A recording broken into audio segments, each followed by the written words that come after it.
नमस्कार साथियों, शुरुआत करते हैं आज बहुत ही महत्वपूर्ण क्लास की। यह क्लास आपके लिए बहुत शानदार, दमदार और आपके लिए बहुत महत्वपूर्ण रहेगी। क्लास को पूरा ज़रूर देखना। आज यह मैराथन जो चलेगी, यह आपको पूरा पेपर सॉल्व करवाएगी। यानी कि आपके एग्ज़ाम में जो 75 क्वेश्चंस आते हैं, टोटली कितने क्वेश्चंस आते हैं? 75। 2 घंटे का जो आपका पेपर होता है, वह पेपर मैं आपको पूरा सॉल्व करवाने वाला हूँ।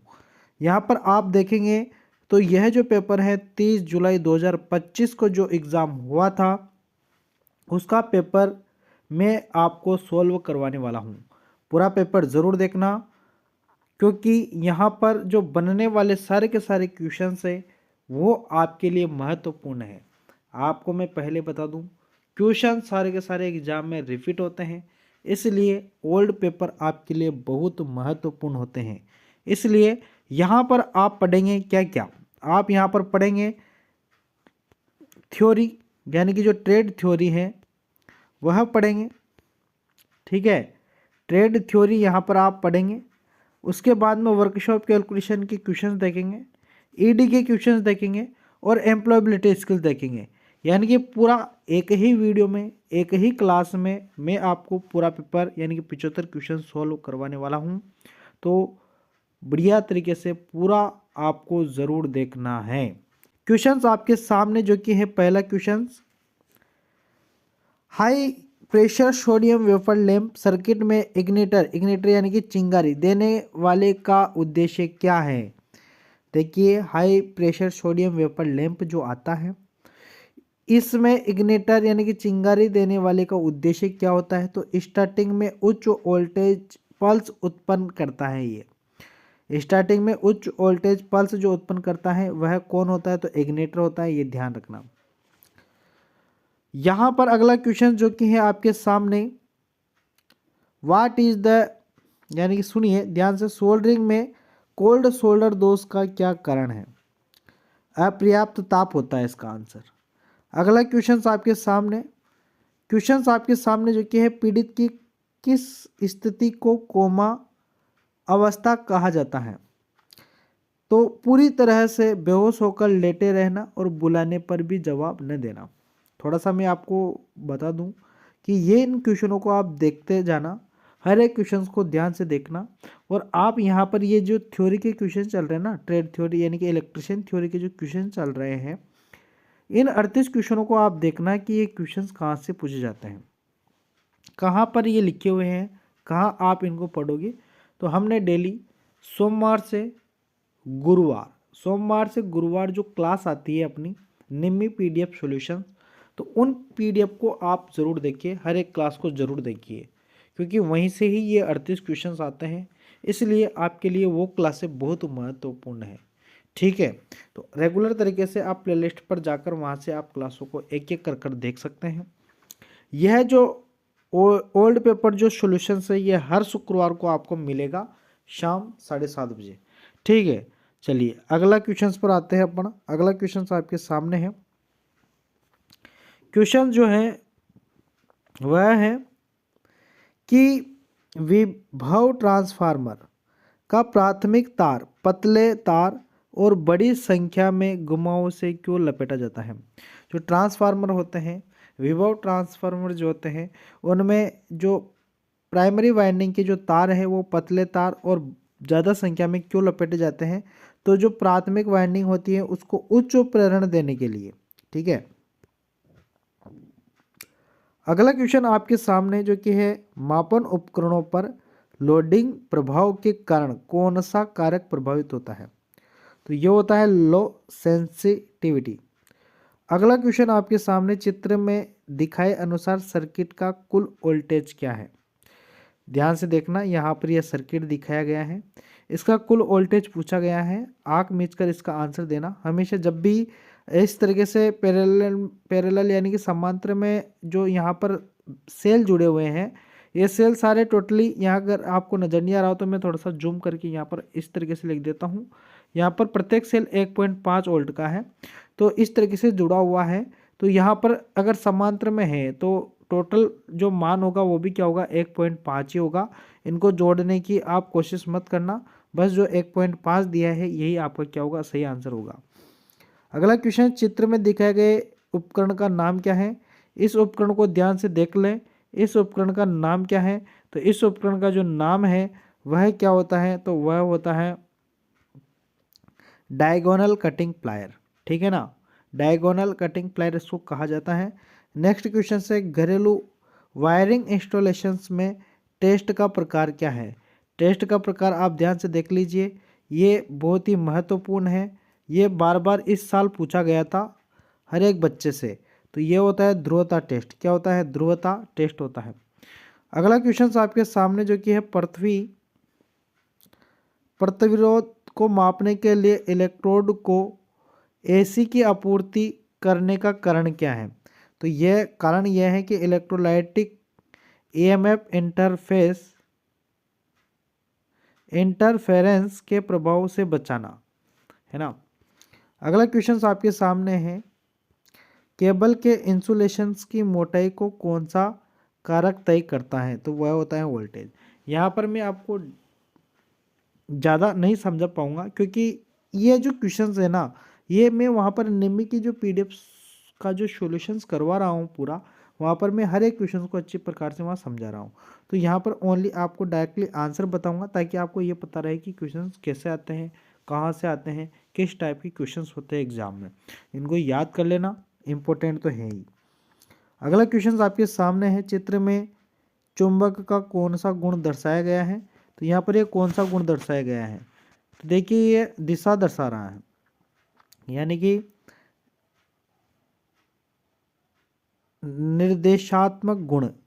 क्या कहेंगे इसको? निर्देशात्मक गुण। अगला क्वेश्चन आपके सामने, एसी सर्किट में रिएक्टिव पावर का सूत्र क्या है? रिएक्टिव पावर का सूत्र ध्यान रखना, यहाँ पर वी आई साइन थीटा होता है। क्या होता है? साइन थीटा होता है। यहाँ पर एक तो आपको रिएक्टिव पावर पूछा जा सकता है, एक आपसे रियल पावर पूछा जा सकता है, रियल पावर पूछा जा सकता है, ये भी ध्यान रखना। थोड़ा सा मैं यहीं पर ही आपको बता दूं कौन क्या है। ये जो है ना, ये रिएक्टिव पावर का है, ये यहाँ पर है जो ये है रियल पावर का, रियल पावर का है, ध्यान रखना। और यहाँ पर एक और पूछा जाता है जो कि होता है आपका अप्रियंट पावर। तो यहाँ पर ये जो दिया है ना, ये होता है अप्रियंट पावर का। तो ये इन तीनों चीज़ों को याद रखना है क्योंकि ये पूछे जा सकते हैं। अगला क्वेश्चन आपके सामने, ये जो डायग्राम है ये किसका है? तो ये जो डायग्राम है ये ट्रांसफार्मर का जो बखोल से रिले आता है उसका डायग्राम है, ये ध्यान रखना, बखोल से रिले। अगला क्वेश्चन आपके सामने, इलेक्ट्रिक केटल में सोल प्लेट का उद्देश्य क्या होता है? सोल प्लेट क्या होती है? जो गर्म होती है ना। इलेक्ट्रिक केटली क्या होती है? पानी गर्म करने की केटली आती हैं। तो नीचे यहाँ पर सोल प्लेट होती हैं। इस सोल प्लेट का कार्य क्या है? तो जो गर्म होने वाला एलिमेंट किसका बना होता है? नाइक्रोम का बना होता है, नाइक्रोम धातु का बना होता है। तो जो एलिमेंट है उसको कंटेनर के निकट कांटेक्ट में रखता है, इसका उपयोग किया जाता है ना। अगला क्वेश्चन यहाँ पर दिया गया है, ट्रांसफार्मर का चित्र है, ये कौन सा ट्रांसफार्मर है? चित्र में दिखाए गए अनुसार ट्रांसफार्मर का नाम बताइए। यहाँ पर ये प्राइमरी वाइंडिंग है, ये सेकेंडरी वाइंडिंग है, यहाँ पर ये क्या है? कोर है। तो कोर दिए है ना, यानी कि कोर टाइप ट्रांसफार्मर है, कोर टाइप ट्रांसफार्मर। ये कौन सा टाइप ट्रांसफार्मर है? Core type. देखिए यहाँ पर ये आपका सी ऑप्शन कंप्लीटली सही आंसर, कोर टाइप ट्रांसफार्मर। अगला क्वेश्चन आपके सामने है जो कि है, पोर्टेबल उपकरण की आपूर्ति के लिए किस प्रकार के सहायक उपकरणों का उपयोग किया जाता है? तो ये आउटलेट एक्सेसरीज आती हैं। पोर्टेबल उपकरण है क्या? जो आपके स्विच के पास जो सॉकेट लगाते हैं ना आप, सॉकेट क्या है? जिसमें आपका चार्जर लगाते हैं, मोबाइल चार्जर, वो सॉकेट। तो ये सभी क्या आते हैं? पोर्टेबल उपकरण आते हैं। अगला क्वेश्चन आपके सामने है, मूविंग आयरन टाइप इंस्ट्रूमेंट की पहचान कैसे करें? मूविंग आयरन यानी कि क्या होता है? मूविंग आयरन, मूविंग आयरन यानी कि एमआई टाइप जो आते हैं ये सारे एसी और डीसी दोनों पर कार्य करते हैं। एसी में तो पॉजिटिव नेगेटिव की ज़रूरत नहीं होती, लेकिन डीसी में होती है। इसमें ध्यान रखना पड़ता है पॉजिटिव और नेगेटिव का। एमआई टाइप में ध्यान रखना पड़ता है, लेकिन एसी में कोई ध्यान रखना नहीं पड़ता। तो ये एमआई जो है ना, ये एसी और डीसी दोनों पर कार्य करता है। तो एसी आ गया ना, तो इसमें कोई टर्मिनल का कोई लेना देना नहीं होता है।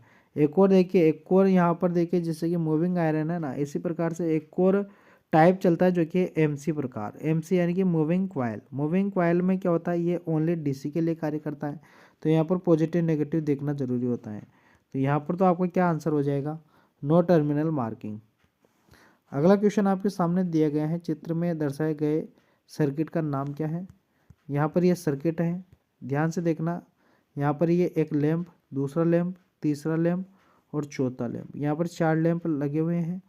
पहला स्विच, दूसरा स्विच, तीसरा स्विच और चौथा स्विच।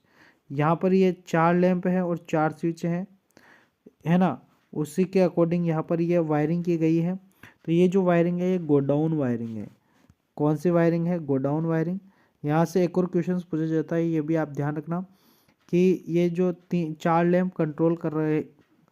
यहाँ पर देखिए, मैं थोड़ा सा आपको समझा दूँ कि यहाँ पर जो ये वाले जो स्विच लगे हुए हैं ना तीनों, ये 2 वे स्विच है। कौन से वाले स्विच है, 2 वे स्विच है। और यहाँ पर ये जो स्विच लगा हुआ है ना, ये है 1 वे। कौन सा स्विच है, 1 वे। तो यहाँ पर 4 लैंप है, अगर 4 लैंप है तो 2 वे स्विच कितने चाहिए, तो 3 चाहिए, ध्यान रखना। ये गोडाउन लाइटिंग वायरिंग है ना। अगला क्वेश्चन से, उपभोक्ता मुख्य बोर्ड में सेवा संयोजन आपूर्ति किस स्थान से जुड़ी हुई है, तो ये एनर्जी मीटर से। क्योंकि आपके घर पर जो लाइट जुड़ी हुई है, वो बाहर जो मीटर लगा हुआ है एनर्जी मीटर, उससे जुड़ी हुई है। अगला क्वेश्चन से, यदि डेल्टा कनेक्शन में लाइन करंट 20 एम्पियर है तो फेज करंट का मान क्या है। यहाँ पर आपको 20 एम्पियर दिया गया है। तो लाइन डेल्टा कनेक्शन में लाइन करंट 20 एम्पियर है, तो फेज करंट का मान क्या होगा, इसका थोड़ा सा ध्यान रखना। ये होता है स्टार और ये होता है डेल्टा। यहाँ पर देखो, जो यहाँ पर स्टार में धारा है ना, लाइन धारा के बराबर होता है फेज धारा। तो अगर यहाँ पर स्टार लिखा होता तो जो 20 एम्पियर है उसी के बराबर क्या होता, फेज करंट होता। लेकिन यहाँ पर डेल्टा दिया हुआ है, तो डेल्टा में क्या होता है, तो डेल्टा में क्या होता है, तो डेल्टा में देखना, डेल्टा में जो लाइन धारा होती है वह √3 फेज धारा के बराबर होती है। यहाँ पर अपन से क्या पूछा है, यहाँ पर अपन से जो पूछा है वह पूछा है फेज धारा, क्योंकि फेज करंट ज्ञात करना है। तो यहाँ पर लाइन धारा जो दिया है उसका मान रखेंगे 20 एम्पियर, और ये √3 इधर से नीचे आ जाएगा बट्टे में, तो यहाँ पर आ जाएगा √3। जब अपन √3 बराबर क्या होता है, देखिए यहाँ पर थोड़ा सा मैं बता दूं कि आगे 20 और यहाँ पर √3 का मतलब होता है 1.732। तो जब आप 20 में 1.732 का भाग देंगे तो आपका आंसर निकल कर आएगा, आपका आंसर आएगा 11.55 एम्पियर। ठीक है, नेक्स्ट क्वेश्चन पर आते हैं। प्रत्यावर्ती चुंबकीय क्षेत्र में रखे गए आसपास के धातु पर क्या प्रभाव पड़ता है, तो भंवर धारा हानि उत्पन्न होती है। नेक्स्ट क्वेश्चन आपके सामने, उच्च व तन्य शक्ति के लिए ओवरहेड लाइनों में किस प्रकार के ज्वाइंट का उपयोग किया जाता है, तो वेस्टर्न यूनियन ज्वाइंट। अगला क्वेश्चन आपके सामने, नए घरेलू वायरिंग इंस्टॉलेशंस में इंसुलेशन को टेस्ट करने के लिए किस उपकरण का उपयोग किया जाता है, तो मेगर का उपयोग किया जाता है। मेगर का प्रयोग इंसुलेशन मापने के लिए किया जाता है, ये आप ध्यान रखना। अगला क्वेश्चन आपके सामने है, पावर वायरिंग के लिए केबल का आकार कैसे तय किया जाता है, तो लोड करंट से, है ना। अगला क्वेश्चन आपके सामने है, चित्र में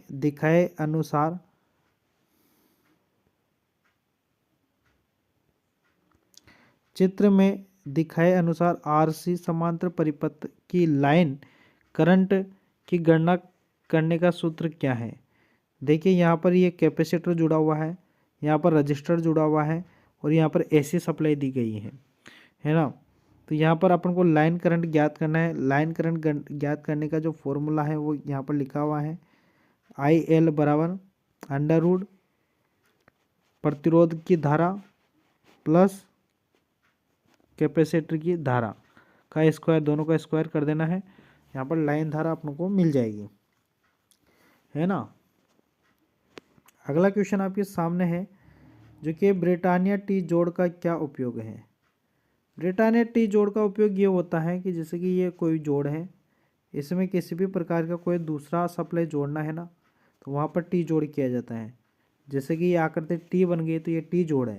तो ओवरहेड लाइनों में से सर्विस कनेक्शन को टेप करना ही क्या कहलाता है, इसका उपयोग होता है। अगला क्वेश्चन आपके सामने चित्र में दर्शाए गए डायग्राम का प्रकार क्या है। डायग्राम को ध्यान से देख लीजिए। यहाँ पर ये जो डायग्राम है ना, इसका प्रकार क्या है। वैसे ये शेडी की वायरिंग है, जीने की वायरिंग है, लेकिन ये वायरिंग का डायग्राम है। वायरिंग का क्या है, ये डायग्राम है। अगला क्वेश्चन है वायरिंग में पाइप जंपर का उपयोग कहाँ किया जाता है, तो दीवारों पर होल बनाने में। अगला क्वेश्चन आपके सामने है जो कि यहाँ पर वायरिंग इंस्टॉलेशंस में किस प्रकार के टेस्ट किया जाता है, जैसा कि चित्र में दर्शाए गए हैं। यहाँ पर देखिए, यहाँ पर अर्थिंग किया जा रहा है और यहाँ पर ये जो तार आ रहा है ना, इस पर तार से एक तार लगाया गया है। तो ये क्या हो रहा है, चालक और भूमि यानी कि तार और जमीन भूमि के मध्य कुचालक प्रतिरोध का टेस्ट किया जा रहा है, ये ध्यान रखना। अगला क्वेश्चन आपके सामने है ठोस चालक की तुलना में तंतु चालक का क्या लाभ है, तो अधिक लचीला होता है ना। अगला क्वेश्चन आपके सामने चित्र में दर्शाए गए वाट मीटर का प्रकार क्या है। वाट मीटर यानी कि पावर मीटर है ना, शक्ति मीटर, वाट मीटर। तो ये जो वाट मीटर है ये इस क्या प्रकार है इसका, तो ये है 2 एलिमेंट 3 फेज वाट मीटर। कैसे पता करोगे आप 3 फेज 2 फेज क्या है, तो इसको जूम करके मैं बता देता हूँ। यहाँ पर जैसे कि लिखा हुआ है ना L1 L2 और L3, तो ये यानी कि 3 फेज में आता है L1 L2 और L3। और यहाँ पर एलिमेंट का कैसे पता करेंगे, तो यहाँ पर एक तो यहाँ पर ये बनाया गया है यहाँ पर ये, और एक बनाया गया है ये, 2 यहाँ पर एलिमेंट लगे हुए हैं। ठीक है, उम्मीद है कि समझ में आया होगा। अगला क्वेश्चन है कि यदि लोड बढ़ जाए तो सेल के टर्मिनल वोल्टेज पर क्या प्रभाव पड़ता है। अगर लोड बढ़ेगा ना तो टर्मिनल वोल्टेज क्या होगा, घटेगा। इसमें कोई दोहराई वाली बात है ही नहीं। अगला क्वेश्चन आपके सामने है ईसीसी का विस्तार क्या है। अर्थ कंटिन्यूटी कंडक्टर होता है, ये ध्यान रखना, अर्थ कंटिन्यूटी कंडक्टर। अगला क्वेश्चन है फूड मिक्सर में किस प्रकार की ऐसे सिंगल फेज मोटर का प्रयोग किया जाता है, यूनिवर्सल मोटर का प्रयोग किया जाता है। शेडेड पोल मोटर का प्रयोग खिलौनों में किया जाता है, ये भी ध्यान रखना। अगला क्वेश्चन आपके सामने कौन सा पदार्थ अणुचुंबकीय पदार्थ है यानी कि पैरामैग्नेटिक ससेप्टेंस है, तो वह होता है कॉपर, है ना। अगला क्वेश्चन आपके सामने जो कि है 3 फेज सिस्टम में न्यूट्रल करंट शून्य कब होता है, जब संतुलित स्टार प्रणाली हो। जैसे कि ये स्टार प्रणाली है ना, तो यहाँ पर ये आर सप्लाई देंगे, यहाँ पर बी और यहाँ पर वाई, यहाँ से मिलेगा अपन को न्यूट्रल। तो जब ये तीनों वाइंडिंग संतुलित हो जाएगी तब यहाँ पर कोई करंट नहीं बहेगा। अगला क्वेश्चन आपके सामने किस प्रकार की लाइट फिटिंग में ग्लेयर इफेक्ट होता है, तो वह है डायरेक्ट लाइट टाइप में। अगला क्वेश्चन से कौन सी 3 फेज सिस्टम में फेज वोल्टेज को मापने के लिए आर्टिफिशियल न्यूट्रल की आवश्यकता होती है, तो वह होती है 3 wire delta connected system. 3 wire delta connected system, क्योंकि यहाँ पर डेल्टा में क्या होता है, कोई न्यूट्रल पॉइंट नहीं मिलता, इसलिए यहाँ पर 3 वायर डेल्टा कनेक्टेड सिस्टम में आर्टिफिशियल न्यूट्रल की आवश्यकताएं होती हैं। तो यहाँ पर ये 38 क्वेश्चंस आपने देखे जो कि थ्योरी के समाप्त होते हैं। अब अपन कर लेते हैं अपने वर्कशॉप कैलकुलेशंस के क्वेश्चंस। वर्कशॉप कैलकुलेशंस का पहला क्वेश्चन आपके सामने, फर्स्ट ऑर्डर लीवर के लिए कौन सा उदाहरण है? फर्स्ट ऑर्डर लीवर के लिए सीजर्स का पेयर है। ये आपका कंप्लीटली सही आंसर होगा, सीजर्स का पेयर।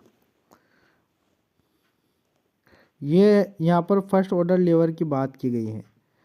ये जो है ना एक व्हील बेरो, ये सेकंड ऑर्डर लीवर में आता है, ये ध्यान रखना, ये फर्स्ट लेयर में आता है। ठीक है,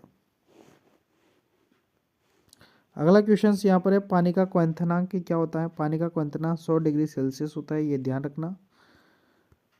और यहाँ पर अगला क्वेश्चन पूछा गया है कि एक वर्ग की भुजा क्या होगी जिसका क्षेत्रफल 625 है। क्षेत्रफल 625 दिया गया है, वर्ग की भुजा पूछी गई है। वर्ग की भुजा क्या होती है? भुजा स्क्वायर, या कहे तो अपन ऐसे भी लिख सकते हैं, भुजा इंटू भुजा बराबर वर्ग का क्षेत्रफल। तो यहाँ पर क्षेत्रफल दिया गया है 625, भुजा इंटू भुजा बराबर होता है भुजा स्क्वायर, जिसको लिख दूँ मैं ए स्क्वायर। अगर स्क्वायर हटाना है तो यहाँ पर क्या करेंगे अपन, अंडर रूट कर देंगे, अंडर रूट से ये कट जाएगा और यहाँ पर ये अंडर रूट लग जाएगा, तो ए बराबर क्या हो जाएगा 25। तो यहाँ पर क्या आंसर आ जाएगा 25 mm। नेक्स्ट क्वेश्चन आपके सामने है, इकाई की प्रणालियों के दो प्रकार कौन से हैं? मौलिक और व्युत्पन्न है, बहुत ही इंपॉर्टेंट क्वेश्चन है। अगला क्वेश्चन आपके सामने है, साइन थीटा किसके बराबर होता है? साइन थीटा आपने लाल और कक्का पढ़ा होगा कभी 10वीं में, क्योंकि ये होता है यहाँ पर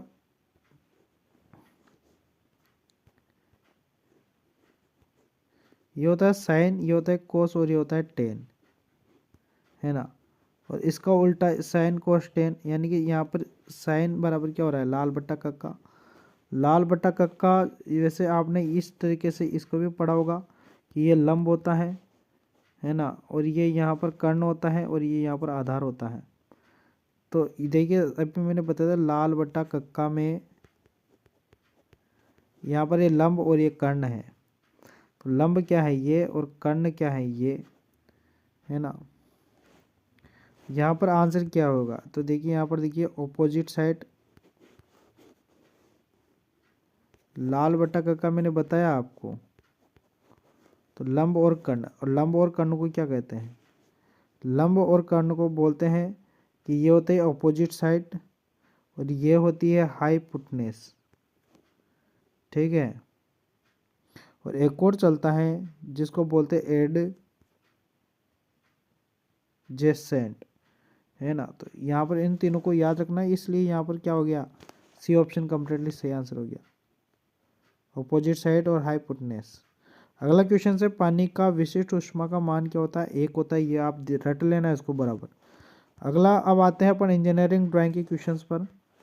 क्वेश्चंस आपके सामने है, त्रिभुज का नाम लिखिए। ये त्रिभुज आपके सामने है, ये आपको समकोण दिख रहा है यहाँ पर, तो समकोण त्रिभुज है, ये ध्यान रखना, है ना।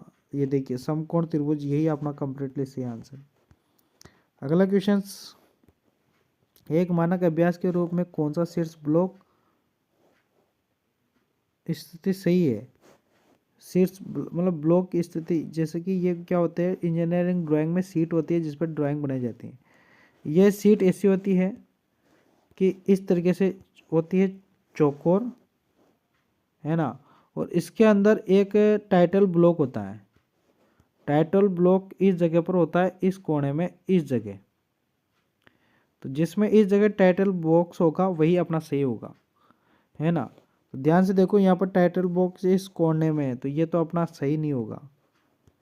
ठीक है, नेक्स्ट देखो आप बी वाला ऑप्शन देखो, तो इसमें टाइटल बॉक्स कहाँ है यहाँ पर, तो ये भी गलत है। आगे अपन सी ऑप्शन देखेंगे तो इसमें टाइटल बॉक्स यहाँ पर, तो यही अपना क्या है करेक्ट आंसर है। इसमें कहाँ दे दिया यहाँ पर, तो ये गलत है ना। इस तरीके से देखना होता है। अगला क्वेश्चन से, मानक के अनुसार कौन सा तीर शीर्ष सही है?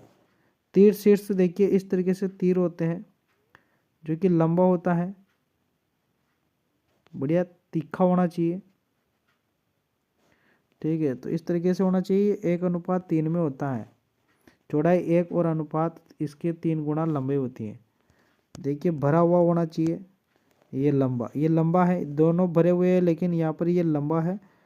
ठीक है, तो ये सही है, ये सही है। ठीक है, आगे क्वेश्चन है सेट स्क्वायर का नाम खोजिए। ये सेट स्क्वायर आपके सामने है।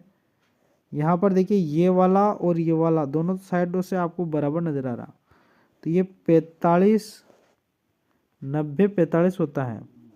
एक और आता है 60 90 30, तो 60 90 30 वाला थोड़ा सा लंबा आता है, इस तरीके से आता है। यहाँ पर ये दोनों साइडों से बराबर है, तो ये 45 वाला है, तो ये 45 सेट स्क्वायर है। अगला क्वेश्चन है कंपास का उपयोग को ड्रा करने के लिए किया जाता है। आपने प्रकार का नाम सुना होगा जिससे आप गोला बनाते हैं, तो ये प्रकार का बड़ा मापी कंपास है, ये ध्यान रखना, ये भी वृत्ति बनाता है। अगला क्वेश्चन आपके सामने है, चित्र में दिखाए गए सामग्री के पारंपरिक प्रतीक का पता लगाए। यहाँ पर ये जल है, ये क्या है, जली है, यानी कि वाटर।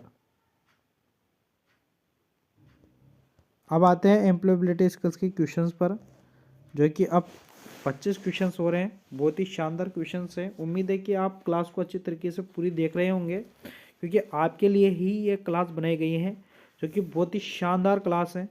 अगर वीडियो आपको यानी कि क्लास अगर दमदार लग रही है ना, तो बिना लाइक किए मत जाना, क्योंकि आपके लिए ही मेहनत करते हैं, और एक लाइक से हमें बहुत इम्प्रेशन मिलता है, और हम बहुत ज़्यादा से ज़्यादा आपके लिए मेहनत करते हैं। ठीक है, लाइक से पैसा नहीं मिलता, लाइक से हमें, जैसे कि आप इंस्टाग्राम पर आप कोई फ़ोटो डालते हैं और लाइक मिलते हैं ना आपको, तो उसी प्रकार से हम भी प्रसन्न होते हैं हमारे वीडियो पर लाइक आए, ताकि हम आपके लिए अधिक से अधिक मेहनत कर सकें। चलिए आगे क्वेश्चंस पर करते हैं चर्चा। यहाँ पर स्मार्ट लिखा हुआ है, स्मार्ट में एम अक्षर क्या दर्शाता है, तो ये बताता है मेजरेबल, है ना। तो यहाँ पर ए ऑप्शन कंप्लीटली सही आंसर होगा। अगला क्वेश्चन आपके सामने है, ग्राहक के सुझावों समस्याओं को जानने के बाद क्या कार्यवाही की जानी चाहिए, तो पूछे, वर्गीकृत करे, अधिनियम, अनुवर्ती कार्यवाही। ये आपको याद रखने हैं, तो है ना, क्योंकि थोड़े से एम्प्लॉयबिलिटी स्किल्स को समझना जरूरी है। फीडबैक में मदद करता है, फीडबैक में मदद क्या करता है, सेवा में सुधार करता है फीडबैक। मान लो कोई आप खाना बना रहे हैं, आप क्या बना रहे हैं, खाना बना रहे हो, तो आपको खाना अच्छा बना नहीं बना वो कैसे पता चलेगा, और आप उसमें सुधार कब कर पाओगे, जब आपको फीडबैक मिलेगा। कोई कहेगा भाई इसमें ये कमी है, ये नहीं है, ये आप इतना ये डालिए, तेल डालिए और नमक डाल दिए, तो उस अनुसार ही चीज़ में सुधार होगा। तो सेवा में क्या होगा, सुधार होगा। प्रक्रिया या प्रणाली को संशोधित करेंगे, ग्राहकों की संतुष्टि को बेहतर तरीके से पूरा करेंगे, यानी कि ऑल द अबाव, यही आपका क्या होगा, सही आंसर होगा। अगला क्वेश्चन है, शोर, गर्मी या ठंडी वाली शारीरिक असहजता के अंतर्गत आती है, तो ये पर्यावरण बाधा के अंतर्गत आती है। अगला क्वेश्चन है आपका, जो कि है क्वेश्चंस क्या है, थोड़ा सा इसको जूम कम करने दो, बड़ा क्वेश्चन है। एक गतिविधि जो तनाव को रोकती है या कम करती है उसे स्ट्रेस बस्टर कहा जाता है।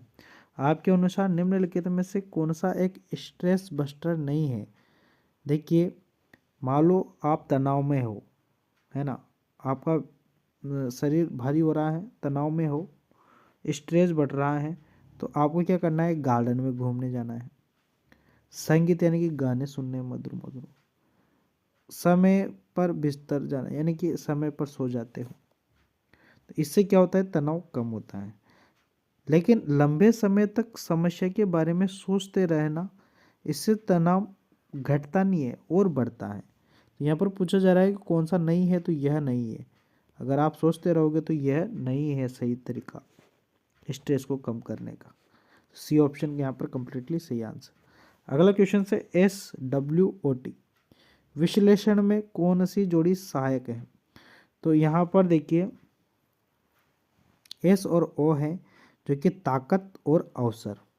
ठीक है, नेक्स्ट क्वेश्चन है, जो कि है निम्न में से कौन पब्लिक स्पीकिंग के 3P का तत्व नहीं है, तो यहाँ पर 3P में से क्या क्या होता है, एक तो होता है प्रैक्टिस होता है, एक होता है प्रीफॉर्म होता है, और एक क्या होता है, एक होता है प्रीपेयर होता है। तो कौन सा नहीं होता? प्रोसेसेस नहीं होता, क्योंकि नहीं पूछा है तो यही नहीं होता है। ये तीनों होते हैं, इसलिए इनको याद रखना। अगला क्वेश्चन आपके सामने होता है। क्वेश्चन क्या है? अगला क्वेश्चन है कि संविधान के उद्देश्य और सिद्धांतों के बारे में संक्षिप्त विवरण है। तो किसके अंदर है? प्रस्तावना के अंदर। अगला क्वेश्चन से चौथी रो और चौथे कॉलम का सेल एड्रेस क्या है?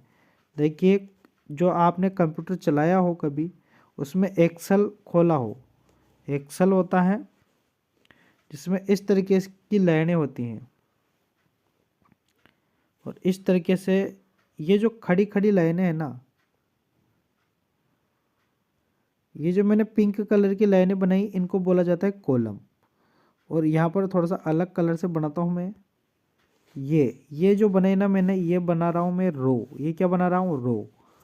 तो खड़ी वाली कॉलम है, और यहाँ पर जो टेढ़ी है वह रो है। तो यहाँ पर ये चौथी रो यानी कि ये रो बनेगी 1 2 3 4, ये चौथी रो होगी 5 6। और कॉलम क्या है? चौथा कॉलम, यानी कि चौथी रो और चौथा कॉलम। ये होगा ए, ये होगा बी, ये होगा सी, और ये डी ई एफ, इस तरीके से बनता है। तो चौथी रो और चौथा कॉलम यानी कि ये वाला है ना, तो यह क्या कहलाएगा? यह क्या कहलाएगा? तो यह क्या कहलाएगा? ये D4 कहलाएगा, क्योंकि डी से आ रहा है और यहाँ पर 4, तो D4 कहलाएगा। ठीक है। अगला क्वेश्चन आपके सामने है। फर्स्ट औद्योगिक क्रांति की शुरुआत 18वीं सदी में हुई थी, ये ध्यान रखना। अगला क्वेश्चन से कंप्यूटर प्रणाली में हार्डवेयर और सॉफ्टवेयर होते हैं। अगला क्वेश्चन है, एक व्यक्ति वह है जो व्यक्ति संगठन के लिए काम करता है और उस काम के लिए भुगतान करता है, वह है नियोजित मजदूरी। अगला क्वेश्चन से, मैं एक वेल्डर हूँ, मैं 7 कार्य करता हूँ, वेल्डिंग उपकरण के साथ ही करूँगा। क्या कि वेल्डर क्या नेल पॉलिश के साथ? ये तो महिला ही करती है। लैपटॉप के साथ ऑफिस बॉक्स बॉय करता है यूज, और रोबोट तो फिर अलग ही जगह। तो वेल्डर के लिए वेल्डिंग उपकरण चाहिए। अगला क्वेश्चन से, एंट्री लेवल जॉब का क्या मतलब होता है? यह एक शुरुआती या जूनियर इस तरह की क्या होती है? नौकरी होती है। जब आप शुरू में एंट्री करते हो ना, तो आपको जूनियर वाली मिलेगी, क्या ऊपर थोड़ी बैठा देंगे आपको, डायरेक्ट जाते हैं। डेबिट कार्ड में कितने अंक होते हैं? 16 होते हैं, सभी को पता है। एटीएम के बारे में पूछ रहा है, 16 अंक होते हैं। क्वेश्चन अगला है, किसी की त्वचा के रंग आय को लेकर अलग तरह से व्यवहार किया जाता है? नहीं, ये गलत है, विभेद है। अगला क्वेश्चन है जो कि है, नौकरियां जो पिछले 5 वर्ष में पुरानी हो गई है, वो है स्टडी बूथ। स्टडी बूथ यानी कि पहले गली मोहल्लों में फ़ोन लगे होते थे जिससे बात करते थे, अब बंद हो गया। अगला क्वेश्चन है, एक्सेल में किसी रो और कॉलम के इंटरसेक्शन को कहा जाता है? उसको सेल कहा जाता है। क्योंकि मैंने अभी जो आपको बताया था ना, क्या बताया था? तो मैंने आपको बताया था कि ये है कॉलम, ये क्या है? कॉलम, और ये क्या है? रो। तो इन दोनों का जो इंटर कनेक्शन हुआ ना, इन दोनों का जो इंटर कनेक्शन हुआ ये वाला, इसी को क्या कह रहे हैं अपन? सेल कहते हैं। इसी को क्या कहते हैं? सेल कहते हैं। अगला क्वेश्चन है जो कि है, चर्चा शिष्टाचार में कौन सी बात नहीं है? तो ये है अनावश्यक बहस, ये शिष्टाचार में नहीं है। अगला क्वेश्चन है जो कि है, करिकुलम विटेट को के रूप में भी जाना जाता है, रिज्यूम के बारे में। अगला क्वेश्चन है, सैडो का विस्तार क्या है? जो कि स्मॉल इंडस्ट्रीज डेवलपमेंट ऑर्गेनाइजेशन ये होता है। अगला क्वेश्चन है, NAPS का मतलब क्या होता है? इसका भी फुल फॉर्म पूछा है। नेशनल अप्रेंटिसशिप प्रमोशंस स्कीम होता है, ध्यान रखना, इन फुल फॉर्म में याद रख लेना आप। ML प्रदर्शन को कैसे बेहतर बनाता है? तो ये बताता है डेटा से सीख कर। अगला क्वेश्चन से, एक बाइट में कितने बिट्स होते हैं? तो 8 होते हैं, सबको पता है। अगला क्वेश्चन से जो कि है, दिए गए प्रश्न का सही प्रक्रिया चुने। तो when did the accident happen? तो ये होता है 8 10:30 लास्ट नाइट, है ना। तो इस तरीके से अपन ने ये पूरा पेपर सॉल्व कर लिया है। उम्मीद है कि आप इसमें बोर नहीं हुए होंगे और पूरा पेपर आपने देखा होगा। रेगुलर तरीके से आप इसी प्रकार से हमारे साथ जुड़े रहिए। एग्ज़ाम नहीं हो जाते तब तक आपको बहुत सारी क्लासें हम आपको प्रोवाइड करा देंगे, जिससे आप बेहतरीन तरीके से आपकी तैयारी कर सकेंगे और आपको बैक आने का डर बिल्कुल ही समाप्त हो जाएगा। ठीक है, तो उम्मीद है कि क्लास अच्छी लगी होगी। अगर लगी है तो आपको वीडियो को लाइक ज़रूर करना है और चैनल को सब्सक्राइब नहीं किया तो ज़रूर कर लेना। मिलेंगे नेक्स्ट वीडियो में, तब तक के लिए धन्यवाद, शुक्रिया।